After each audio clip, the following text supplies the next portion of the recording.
인데요. 자, 오늘은 SK 오늘 가지고 있는, 품고 있는 SK 이노베이션과 관련된 내용 보겠습니다. 네. 안타깝게도 손실이 나고 있는 사연인데요. 18만 1,000원에 사셨습니다. 비중은 30% 많잖아요. 지금 한 9.2% 정도 손실이 나 있는데 한 번 산 한 번 올라갔다가 내려왔죠. 이제 그렇기 때문에 올라간 만큼 내려왔으니까 이제 들어가면 되겠지 하고 이제 딱 들어가셨다가 어머나 더 내려가 버리는 이런 상황이 돼버렸습니다. 그러니까 네, 그래서 9%대 지금 손실을 보고 계시고 근데 방송에서는 또 좋게 얘기하는 것 같아서 긍정적인 전망에 체크를 하셨어요. 네. 한 번에 또 들어가신 것도 아니고 8월 초부터 조금씩 담아가셨다라고 하시거든요. 그러면서 비중도 30%까지 좀 늘어난 상황인데 그래도 2차전지 성장성에 대해서는 좀 믿음을 가지고 계신 상황이고 장기적으로 보유 가능하니까 수익을 볼 수 있는 대응 전략 저희와 함께 찾아보시길 바랍니다. 자, 그러면 이 SK 이노베이션은 두 분의 의견을 들어보는 특별한 시간이 될 텐데요. 네. 우선 박준현 운용료께서는 키워드 어떻게 주십니까? 네, SK온 흑자 전환 시기로 잡아봤습니다. 좋습니다. 네. 자, 우리 김민준 전문가께서는요? 저는 SK는 상장으로 잡아봤습니다. 상장으로. 둘 다 SK온이라는 키워드가 들어가게 되는데요. 운용령님 얘기부터 좀 들어볼게요. 예. 일단 SK 이노베이션은 이따 좀 점검해 드리겠지만은 실질적으로 이 회사는 배터리 회사라기보다는 석유화학이라든가 정유 사업 부분이 아직은 절대적으로 많습니다. 그렇지만 주가로 본다 한다면 결국 배터리 회사로 시장에서 인식을 하고 있기 때문에 결국은 SK온 배터리 자회사인 분할한 자회사인 SK온의 흑자 전환 시기 자체가 가장 중요한 주가의 터닝 포인트다. 일단 그렇게 좀 보는 관점에서 제가 SK온 흑자 전환 시기라고 좀 말씀 좀 드렸고요. 네. 일단은 SK온이 지금 시장에서 주목을 못 받는 이유 자체가 아무래도 LG에너지솔루션이라든가 삼성 SDI에 비해서 후발주이고 또 계속적으로 투자를 해야 되고 그리고 최근까지는 그래도 자금 조달이 원활하게 진행이 됐지만은 상반기까지 계속 자금 조달에 대한 의구심이 있었거든요. 네. 그리고 미국을 중심으로 집중적으로 지금 투자를 하고 있는데 배터리 사업에 대한 수율 문제라든가 그런 것들이 상당히 가동률이라든가 그런 부분에 대해서 시장이 앞서 얘기했다시피 상반기까지는 투자에 따른 의구심, 돈을 자금 조달이 안 됐으니까. 근데 최근 들어서는 투자를 하고 있는데 수율이 안 나오고 있는 부분 자체가 시장에서 아직도 회의적으로 약간 보고 있다. 그래서 결국은 이 의심에 대한 해소가 좀 필요하지 않겠는가 뭐 그런 관점으로 봐야 될 것 같고요. 네. 그다음에 SK 이노베이션 실적으로 본다 한다면 2분기 때 어닝 쇼크가 나왔거든요. 2분기 때 시장의 전체 가이던스가 약 300억 정도의 흑자 전환을 예상했는데 한 30억 정도 아마 적자 전환을 했을 겁니다. 실적이 좀 안 좋게 나왔던 부분인데 대신 최근 들어서 이제 뭐 차트 이따 보시겠지만은 8월 달 전후가 주가가 급등할 때 정유 사업 부분이 최근에 이제 유가도 많이 올라오고 있기 때문에 정유 사업 부분과 그다음에 화학 부분이 실적 호조를 좀 보이면서 배터리 사업 부분도 물론 2분기에 비해서는 적자 폭이 좀 줄어들 것 같습니다. 그러면서 전체적으로 시장에서는 현재 가이던스가 한 6,200억 정도인가요? 흑자 영업이익을 예상을 하고 있는데 5천억에서 한 6천억 정도 아마 이익이 좀 나올 것 같습니다. 최근에 가파른 유가 상승을 감안하면 아마 추가적으로 정유 사업 부분에 대한 실적은 증가가 좀 될 것 같고요. 그 다음에 앞서 얘기했다시피 배터리 사업 부분이 좀 중요한데 배터리 사업 부분 자체는 3분기까지는 적자가 불가피할 것 같고 4분기 정도 가게 되게 되면 약간 시장에서는 500억 언저리 정도의 흑자 전환을 예상을 하고 있거든요. 왜냐하면 2분기 때 배터리 사업 부분이 한 1,300억 정도 적자가 났습니다. 여기에 미국의 AMPC 인플레이션 감축법과 관련해가지고 한 1,600억 정도를 보조 받아서 1,300억 정도 흑자 전환을 했거든요. 그래서 하반기, 4분기에 흑자 전환을 하겠지만 연간으로 따지면 최소한 5천억에서 한 7천억 정도 적자를 예상을 하고 있고 그런 부분이라고 봐야 될 것 같고요. 그래서 일단은 그 SK 이노베이션을 볼 때 저는 개인적으로 시장에서는 2차전지 회사로 보고 있지만은 이 회사는 제가 보기에는 최소한 2024년도, 2025년도까지는 석유화학 부분이 절대적으로 중요하다. 그 이유는 제가 준비한 표를 좀 보시게 되게 되면 SK이노베이션이 올해와 내년도에 증권사 전망치로 따지면 올해 전체 매출액이 약 75조 9천억 정도 예상을 하는데 정유 부분이 43조 7천억이지 않습니까? 반 이상이네요. 그렇죠. 57.6%입니다. 전체 매출 차지한 비중이. 그다음에 SK1 배터리 사업 부분이 올해 작년도에 매출이 한 7조 원 정도 됐거든요. 올해 16조 원 정도 100% 증가한데 전체가 16조 원이니까 네. 일부 시장에서 14조 원 정도 예상을 하거든요. 16조 정도 높게 잡는다 한다 하더라도 매출이 차지한 비중이 21%입니다. 예. 그다음에 화학 부분이 14% 차지하고요. 그다음에 내년도로 본다 하더라면 매출액 같은 경우는 2024년도 같은 경우는 전체 83조 원인데 배터리 사업품 SK는 매출 비중이 22조 8천억 정도 예상을 하거든요. 비중이 27.5%입니다. 내년도도 그러네요. 비중이 27%밖에 안 돼요. 그러네요. 그럼 2025년도 일부 증권사 같은 경우는 30%가 조금 넘어갈 거라는 전망입니다. 2025년도를 대부분 2차 전지를 우리가 보고 있지 않습니까? 네. 시장에서 2025년도 간다 하더라도 전체 매출액에서 차지한 포지션이 30%가 약간 넘어간 수준이다. 확 안 느네요. 네. 그 다음에 이제 영업이익이 중요하지 않습니까? 그렇죠. 네. 올해는 보면 영업이익은 적자를 예상을 하고 있고요. 그 다음 내년도는 영업이익이 내년도 증권사 쪽에서 화학 부분, 정유사업 부분이 좋아지면서 전체 영업이익을 3조 5천억 정도 예상을 하는데 배터리 사업 부분이 내년도 흑자 전환한다 하더라도 7,700억입니다. 아, 1조도 안 되는군요. 그래서 영업이익이 차지한 포지션이 21.8%밖에 안 돼요. 비슷하네요. 그러면 예산은 2차 전지가 아니거든요. 그렇죠. 이게 시장에서는 2차 전지로 평가를 받고 맞아요. 있으니까. 네, 네.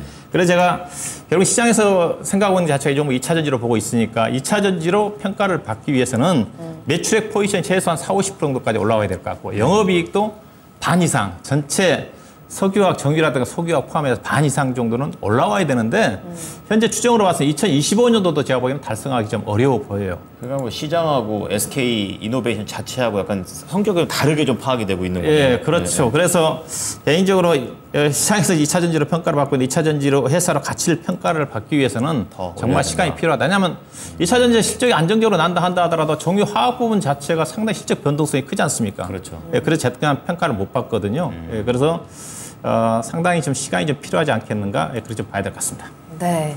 SK이노베이션이 지금 SK온과 함께 2차 전지 관련주로 묶여서 움직이고 있는 상황이지만 네. 실제로 좀 그 실적이 증명이 되고 확실하게 자리 잡기까지는 시간이 조금 필요하다. 그 시기에 대한 타이밍에 대한 부분을 좀 짚어주셨습니다. 네, 네. 네. 자, 그럼 이어서 김민주 전문가가 또 한번 들어보겠는데요. 이제는 또 SK온과 관련된 상장 얘기입니다. 그쵸. 좀 다른 관점인데 좀 다른 거 좀 더 설명 부탁드릴게요.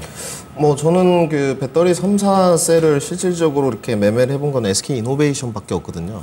좀 운이 없었는지 뭐 SDI나 LG 에너지 솔루션을 매매해 본 적이 없습니다. 그리고 의외네요. 그때 당시에는 2020년이었고요. 아, 2020년이었고 좀 과대 낙폭에 따른 뭐 모멘텀 반등 이 정도를 내다봤고 그 이후에는 솔직히 별로 관심이 없었습니다.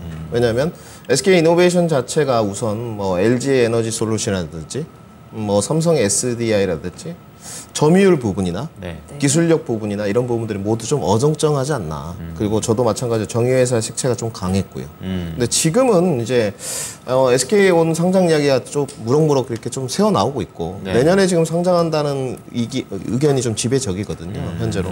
그러면 결국은 이제 주식이 움직이려면 모멘텀이 좀 있어야 되지 않습니까? 그렇죠. 결국은 SK 이노베이션도 우리가 7월 26일로 기억하는데 뭐 네. 포스코홀딩스나 에코프로 모든 주가들이 좀 수직 상승하면서 차익 실현 매물이 나올 때 그때 잠깐 22만 원 돌파하고 주가가 내려왔거든요. 네. 그러면 이제 SK 온 상장 이슈 모멘텀이 좀 사라졌느냐? 그렇게 판단되지는 않습니다. 계속 살아있는 모멘텀이고 일단 모멘텀이 소멸됐느냐 붙어있느냐 이걸 확인해야 되지 않습니까? 유지가 돼 있는 상태고 반대로 좀 생각해 보면 뭐 SK온 상장 모멘텀이 가장 큰 호재라고 본다면 가장 큰 악재이기도 하죠. LG 엔솔 때 이미 충분히 그렇죠. 겪어봐가지고. 우리가 LG화학 사태 그때가 2020년이었죠. 맞아요. 정말 우리 방송에서 이거랭크님하고도 그때 한번 다룬 것 같은데 물적 분할에 대해서 정말 크게 떠들었었습니다. 정말 많이 했어요. 안 좋은 선례를 남길 것이다. 네. 이런 이야기도 좀 많았었어요. 우룡룡님하고도 그 얘기했었어요. 너무 큰 게 시장에 들어와가지고 네. 쉽지가 않다. 또 뭐 SDI도 분할을 한 해 만에 이런 맞아요. 이야기도 있었었고요. 그런데 지금 이렇게 좀 보게 되면 결국은 제가 악재이기도 하고 호재이기도 하다 이런 말씀을 드리는 게 이 부분이 노이즈가 제거되었을 때 뭐 SK 이노베이션을 뒷받침할 수 있는 요소가 좀 있어야 되지 않습니까? 그렇죠. 그러니까 지금 LG하고 우리가 지칭할 때 화학 기업이긴 하지만 양극재에 관해서도 부각이 좀 되잖아요. 그러니까 SK이노베이션이 과연 LG 그룹처럼 분할을 했어요. 네. 뭐 그렇다 치고 주가도 뭐 거기에 맞춰서 움직였다 치고 향후에 이런 양극재 부분들이 좀 부각될 수 있을 것이냐 그렇게 보이진 않거든요. 그렇군요. SK이노베이션이 뭐 내재화를 이제 2025년도까지 20% 수준으로 끌어올리겠다고 하는데 지금은 뭐 에코프로 BM에 의존을 하고 있고 또 LNF에 의존을 하고 있는 상태이기 때문에 제가 금방도 자료를 좀 찾아봤는데 중국하고 또 합작법인 하는 부분이 있거든요. 그러니까 네. 그런 부분이 좀 LG그룹보다 약해 보인다는 것이고요. 그렇군요. 단지 이번에 올해 나온 내용들을 IPO 할 때 공개 내용들을 보게 되면 주주가치 제고는 좀 SK이노베이션 노력을 많이 하는 것 같아요. 우선 뭐 배당 쪽도 2025년도까지 최소 2,000원씩은 좀 하겠다. 그리고 이제 이것도 주주가치 제고 차원인데 주식 교환에 대해서 좀 이야기를 했거든요. SK이노베이션의 이제 10% 정도를 이렇게 주식 교환할 수 있는 쪽으로 조금 우리가 의견을 좀 피력했던 것 같아요. 이런 부분들은 그때도 주가가 좀 올랐어요. 네. 긍정적인 요소가 될 수 있을 것 같은데 일단은 제가 봤을 땐 가장 큰 원동력은 SK온 상장에 대한 모멘텀이다. 그리고 이제 이 회사가 정유회사다 보니까 네. 이 정유 부분도 일정 부분 좀 자리를 하겠죠, 현재는. 그렇죠. 그 정유 부분은 정제 마진이 좀 개선되고 있느냐에서 네. 앞으로 좀 개선될 여지가 높습니다. 지금 스프레드를 좀 보게 되면. 그리고 주가를 봤을 때 지금 16만 4천 원이거든요. 가격 조정은 어느 정도 좀 이루어졌지 않나. 네. 그 모멘텀에 따른 노이즈는 아직 뭐 하방 경직선까지는 뭐 모르겠습니다만은 이벤트들이 좀 남아있기 때문에 어느 정도 충분한 가격 조정은 조금 그래도 이루어졌다까지 저는 말씀을 드리도록 하겠습니다. 네. 어쨌든 핵심 키워드는 이제 SK온이고, 그쵸. 이와 함께 시장에서는 SK이노베이션을 2차 전지주로서 파악을 하다 보니까 2차 전지 조정 날 때도 같이 조정이 나오는 모습도 보이거든요. 근데 이제 최근에 SK이노베이션이 유상증자를 했잖아요, 운용형님. 그 결과가 그래도 긍정적으로 나오면서 오늘 앞으로의 긍정적인 전망들 보고서들도 나왔습니다. 주가는 크게 반등을 하는 모습은 나오지는 않았는데 앞으로의 흐름 어떻게 체크하면 좋을까요? 관련해서. 예, 유상증자를 아마 6월 달인가 발표를 했고요. 예, 그리고 납입이 끝났고 상장은 10월 5일 날 되는 걸로 알고 있어요, 신주가. 유상증자를 여사가 약 810만 주, 증자 비율로 약 7% 정도 했어요. 예, 금액으로 따지면 1조 1,000억 정도 자금을 조달한다고 그랬으니까 조달 내용을 봤더니 4천억 정도는 시설 투자하고 3,500억 정도는 차입금 상환이더라고요. 차입금 상환이고 발행 가격이 13만 9,600원이니까 지금 16만 원이니까 유상증자 받으신 분들은 수익이 좀 낮겠죠. 결국 이제 상장될 때 10월 5일 날 주가를 좀 봐야 되겠지만은 파는 시점이니까. 근데 앞서 유상증자 흥행했다. 그거는 터무니없는 맞지 않는 말입니다. 그래요? 왜냐면 일단은 구주주들은 다 청약을 했어요. 막 그것 때문에 이제 시장에서 얘기를 약간 긍정 주가냐. 왜냐하면 개인 투자가들이 일부 실권하는 사람들 있지 않습니까? 왜냐하면 실권하는 사람들이 있거든요. 그 수량이 한 50만 주 돼요. 그러면 일반인들이 이제 실권주를 대상으로 해가지고 유상증자에 참여할 수가 있거든요. 당연히 주가가 16만 원, 17만 원이니까 일반인 투자가들은 경쟁이 들어오죠. 유상증자. 왜냐하면 구주주들이 실권을 한 겁니다. 주주들이. 남은 실권주 가지고 약 50만 주 되는 것 같은데 그게 경쟁률이 68대 1인가요? 봤더니. 맞아요. 그게 이제 유상증자 흥행이라고 얘기하는데 그거는 아니라고 좀 봐야 될 것 같고요. 잘못 쓴 거군요. 그렇게 좀 봐야 될 것 같고. 그다음에 이분이 보니까 8월 초에 샀다고 그랬지 않습니까? 8월 초에는 주식을 사서는 안 되죠. 왜냐하면 앞서 얘기했다시피 회사가 6월 달에 유상증자를 발표를 했고 아마 권리락이 아마 보시면 7월 달에 8월 초에 됐지 않습니까? 8월 초에 됐어요. 앞서 얘기했다시피 일반 주주들도 유상증자 안 받으려고 일부는 실권했다는 겁니다. 13만 9,600원을 안 받겠다고. 포기한 거죠. 그렇죠. 일반 주주도 13만 9,600원 안 받겠다고 포기한 주식을 18만 원의 주식을 사서는 안 되죠. 그러니까 개인 투자가들 일단은 유상증자에 걸려 있으면 주식을 안 사는 게 좋습니다. 최소한 주식을 상장할 때까지. 그래서 이 종목은 물론 이 종목이 이제 대형주니까 다른 2차 전지, LG에는 솔루션, 삼성, SDI 비슷하게 연동을 하겠지만은 10월 5일 날까지는 주가가 못 갑니다. 800만 주가 상장을 염두에 두고 있기 때문에 최소한. 왜냐하면 앞서 발행 가격이 13만 9,600원이니까 이분은 타이밍 자체는 물론 다른 대형주 사서도 주가가 안 좋았으니까 떨어질 수 있겠지만은 사서는 안 되는 거예요. 그렇죠. 좀 묶여 있네요. 그렇죠. 최소한 신주 물량 나올 때, 신주 나올 때 사던 게 해야 되는 거죠. 예, 그렇게 봐야 그러면 어떻게 대응을 해야 되죠? 손실로 나와야 돼요? 지금은 이제 이분 같은 경우는 증자도 아마 8월 초에 샀으니까 유상 증자도 못 받았지 않습니까? 네. 그냥 권리락이 보니까 7월 말 정도 된 것 같거든요. 이분은 유상 증자 권리락도 못 받아 8월 3일 날 권리락 됐거든요. 8월 3일 이전에 샀으면 이분이 이제 유상 증자를 받았겠지만 안 샀을 권리락 못 받은 것 같아요. 네. 그러면 지금 어떻게 해야 되냐? 이거 보이죠. 보이고요. 근데 제가 달리 말씀드리면 SK이노베이션이 쉽지 않은 게 앞서 3등주라고 그랬고, 이제 그다음에 SK이노베이션이 자금 조달이 어마어마하게 했습니다. 네. 예사가 올해 작년 연말부터 해가지고 올해까지 보니까 자금 조달을 22조 4천억을 했어요. 미국에서 뭐 인플레이션가 뭐 지원받는 거 12조 지원받는 것도 있고, 그래서 예사가 이제 부채 비율이 재무내용을 보시게 되면 2018년도에 16조 원 부채가 거의 지금 48조 원입니다. 3년, 4년 만에 어마어마하게 투자를 했어요. 그럼 몇백 %가 빚이 늘었다는 거예요? 예, 그렇죠. 대신 예사가 앞서 이제 정유사업 부분에 이익이 나니까 네. 뭐 흑자전만 한다는 문제는 없겠지만 부채 비율이 70~80%대 지금 182% 넘어갔어요. 특히 이제 금리가 올라간 시점이기 때문에 자금 조달 비용도 상당히 될 수가 있다. 다만 대형주니까 그런 걱정은 안 하겠지만은 자금 조달 비용 때문에 상당히 실제 개선 속도가 더디지 않겠는가. 그래서 2차 전지를 산다 한다면 네. 제가 보기에는 SK이노베이션 사서는 안 될 것 같고요. 한번 사더라도 삼성 SD라든가 LG에너솔루션 사야 되는 거고, 그다음에 정유주로 산다 한다면 SOE를 사야 되죠. 왜냐하면 SOE이 지금 PER이 7배, 8배고요. 그다음에 싸네요. 정유주로 살 때 과거에 SK이노베이션이 배당을 많이 줬거든요. 네. 8천까지 줬습니다.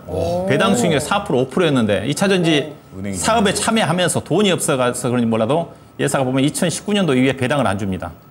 안 줘요? 배당 20년도부터 지금 무배당이거든요. 근데 SOE는 배당 많이 주잖아요. PR로 따지면 SOE이 7배, 8배. 정유주를 산다 한다면 SOE를 사셔야 될 것 같고, 2차 전지를 살 때는 최소한 SK이노베이션은 10월 5일 날 신주 물량이 상당될 때까지는 약간 보수적으로 보시고 그 이후에 사는 전략이고, 이분은 일단은 당연히 보유고요. 네. 목표 주가는 개인적으로 한 연말 정도까지 목표로 해가지고 어느 정도 이분이 장기투자인지 모르겠지만 한 20만 5천 원 정도. 지난번에 뭐 22만 원 올라갔지만 유상증자를 감안해야 되니까.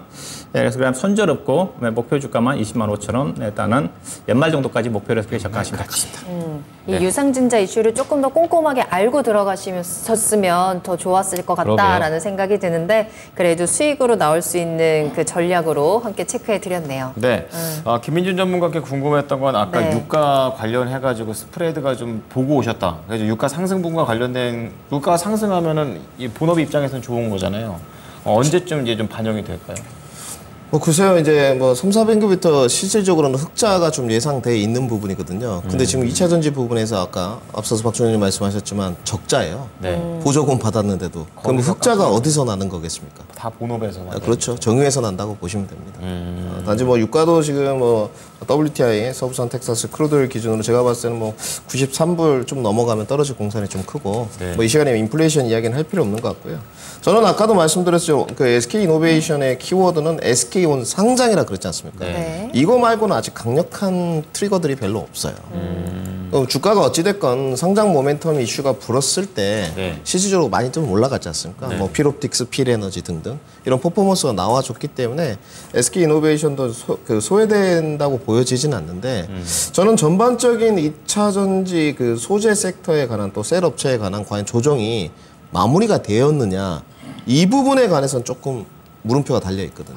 아직이라고 저는 좀 보는 쪽이고. 그러니까 요즘 제가 쓴소리 좀 많이 하는데, 그 주가들이 내려왔다고 해서 2차 전지의 성장성이 없어진 부분은 아니지 않습니까? 그렇죠. 그렇죠. 그 부분은 이 이야기를 하면 아무도 반박을 하시는 분들이 없어요. 그렇죠. 그러니까 뭐 특정 어떤 아저씨들 편들어주는 게 아니고 솔직히 편들어주고 싶은 마음도 없습니다. 네. 근데 이건 맞는 이야기거든요. 그러니까 뷰적인 측면에 그렇죠. 공통점은 있는 거죠. 예. 주가가 내려왔다고 해서 성장성이 없어진 부분은 아닌데 결국 내 투자 계획을 점검해야 될 것 같고, 저는 뭐 그 2차 전지 전반에 대한 섹터는 그 내일이 솔직히 변곡점이 될 거라고 좀 보여져요. 그래요? 네, 이번 주에 좀 추가 반등이 어렵다고 보여지는데 내일 좀 반등이 안 나오면 심리적으로 좀 무너지지 않겠느냐 이렇게 보여지고, 그러면 SK이노베이션도 자유로울 수는 없죠. 그렇게 좀 보여지고요. 그러니까 이 전반적인 하락이 결국은 이렇게 급등으로 갔던 요소들이 네. 2차 전지 섹터에 좋은 영향력이라고 보여지긴 현재로서는 어렵죠. 네. 이렇게 좀 말씀을 드려야 될 것 같고, 저도 뭐 투자 의견까지 좀 말씀을 드릴까요? 네. 투자 의견은 저도 보유 의견은 드렸습니다. 보유 의견 드렸고, SK온 상장이 가장 큰 키워드이기 때문에 결국은 이 뉴스플로가 얼마만큼 계속적으로 연말, 내년으로 계속 타주느냐. 이 부분이 문제일 것 같고. 네. 저도 뭐 명절 전이나 신주 상장 예정일이 뭐 정확히 10월 며칠인지 모르겠지만 그 전까지 좀 어렵다고 보여지고요. 이번에 뭐 68대 1이지만 예. 그건 흥행이라고 저도 말할 수 없는 것 같습니다. 그 부분은 그렇게 보여지고 좀 급하셨고요. 단지 성장성이 있는 분명히 섹터를 사셨으니까 네. 이 부분은 주가는 어느 정도 오른다고 좀 판단됩니다. 그래서 보유 의견 드렸고요. 저는 목표가를 박스권 상단까지 저도 드렸습니다. 뭐 연말까지 보유 기간은 좀 모르겠는데 그러니까 아마 뭐 2차전지가 연말까지 좀 주도력을 잃지는 않겠죠. 예. 근데 지금 다른 데도 녹록치는 않은 것 같습니다. 네. 그러니까 예전에는 2차전지가 주도력이 70, 80이었다. 네. 지금은 비슷한 수준 같아요. 그렇군요. 주도력 자체가. 그렇군요. 예. 그럼 산업의 성장성은 차이가 있겠지만 시장에서 그 주도력의 차이는 비슷한 수준으로 지금 하향 평준화가 되는 것 같습니다. 그래서 목표가는 21만 원 제시토록 하고요.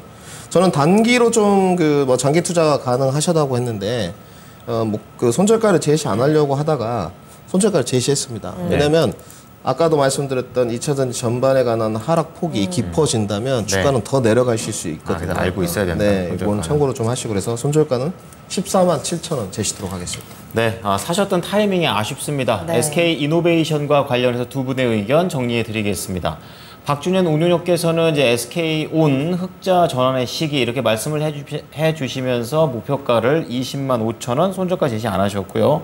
그리고 김민준 전문가는 이제 3사 중에서 가장 좀 모멘텀을 볼 수 있는 게 SK온 상장 정도, SK 이노베이션과 관련해서 좀 체크를 해주시면서 투자 의견 보유, 그리고 목표가는 21만 원 비슷한 레벨이고요. 그리고 혹시 이제 흔들렸을 때를 대비해서 손절가 14만 7천 원까지 제시해 드렸습니다.